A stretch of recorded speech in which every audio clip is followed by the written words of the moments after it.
January 1615. Osaka Castle, Japan. Thousands of laborers swarm across the frozen ground, where a vast moat once surrounded the fortress. From the high stone walls, the defenders of the castle watch the scene unfold with unease. At first, everything seems normal. The workers are simply fulfilling the terms of a peace agreement.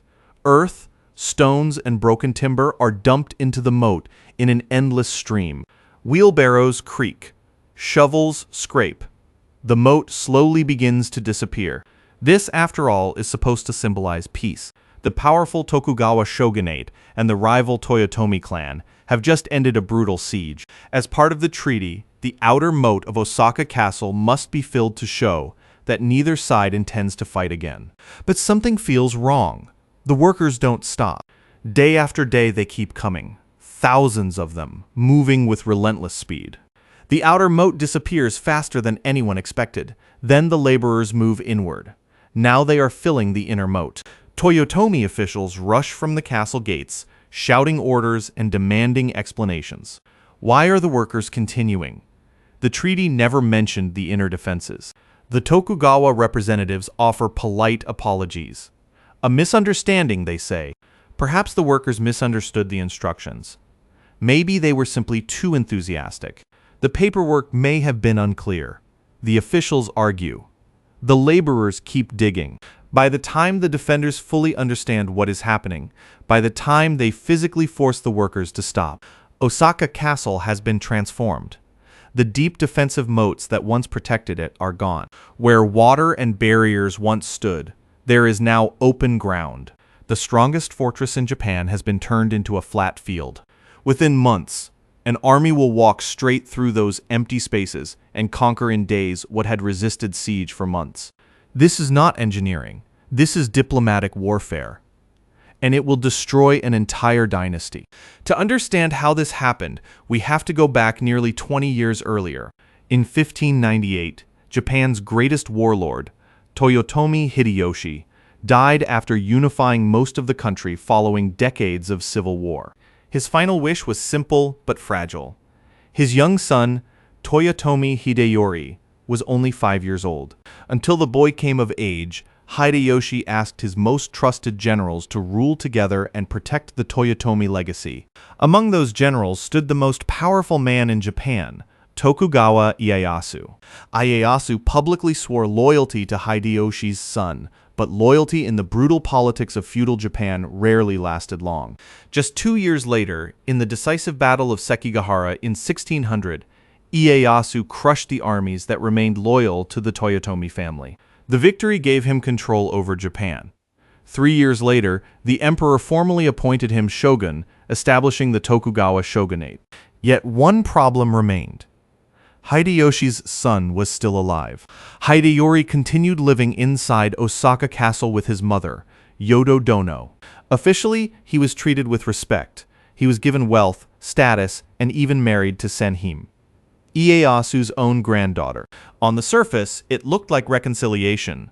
But politically, Hideyori represented something dangerous. To many samurai, he was the legitimate heir of the man who had unified Japan. As long as he lived, he could become a rallying point for rebellion. For more than a decade, the uneasy peace held.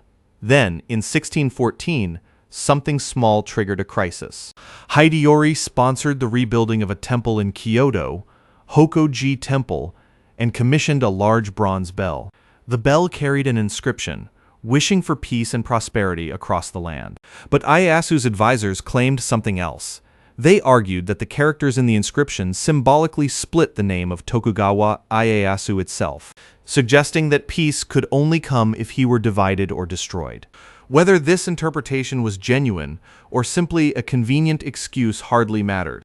Ieyasu had found his pretext. He demanded that Hideyori travel to Edo to submit to Tokugawa authority, send his mother as a hostage, or abandon Osaka Castle entirely. Hideyori refused. War became inevitable. In November 1614, Tokugawa forces marched toward Osaka. The army was enormous, over 160,000 soldiers. But Osaka Castle was no ordinary fortress. It was one of the greatest defensive structures ever built in Japan. Massive stone walls towered above deep moats, Defensive zones were layered in concentric rings. First came the San no Maru, the outer enclosure with its own walls and moat. Inside that stood the Ni no Maru, protected by another defensive ring. At the center rose the Onmaru, the main keep. Every approach forced attackers to cross exposed killing zones, while defenders fired arrows and guns from above. Inside the fortress were more than 100,000 defenders.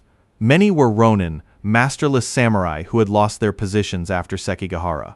With nothing left to lose, they fought with desperate determination. Among them stood one of the greatest warriors of the era, Sanada Yukimura.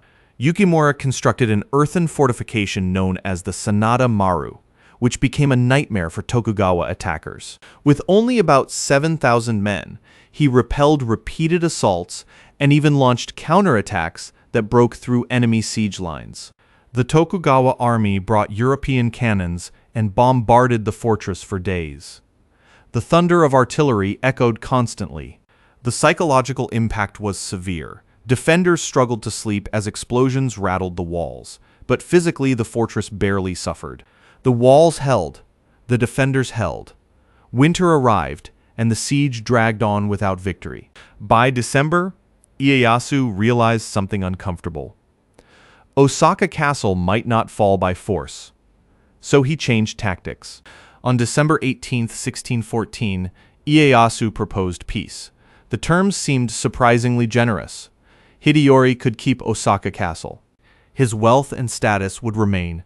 No punishment would be given to the Ronin defenders. Only one symbolic condition remained.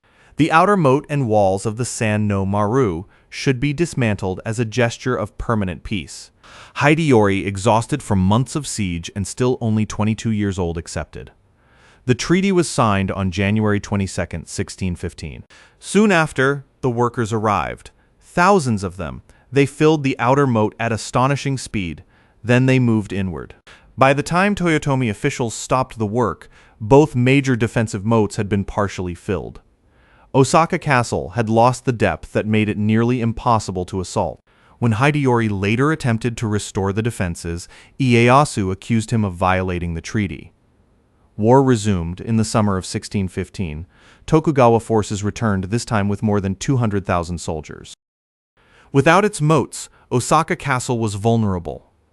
The outer battles went badly for the Toyotomi. Great samurai like Goto Motosugu were killed. On June 3rd, Sanada Yukimura launched a desperate charge directly toward Tokugawa headquarters before being cut down in battle. The next day, Tokugawa forces stormed the castle. The great keep burned. Inside the flames, Toyotomi Hideyoshi, his mother Yododono, and their young son died. The Toyotomi dynasty was finished. Through negotiation and careful manipulation, Tokugawa Ieyasu had achieved what months of siege warfare could not. The fall of Osaka ended the last major challenge to Tokugawa power and ushered in the Edo period, more than 250 years of relative peace in Japan. All because someone understood a simple truth. Sometimes the most powerful weapon in war is not a sword or a cannon. Sometimes it's a treaty, with just enough ambiguity to destroy a fortress without firing a single shot.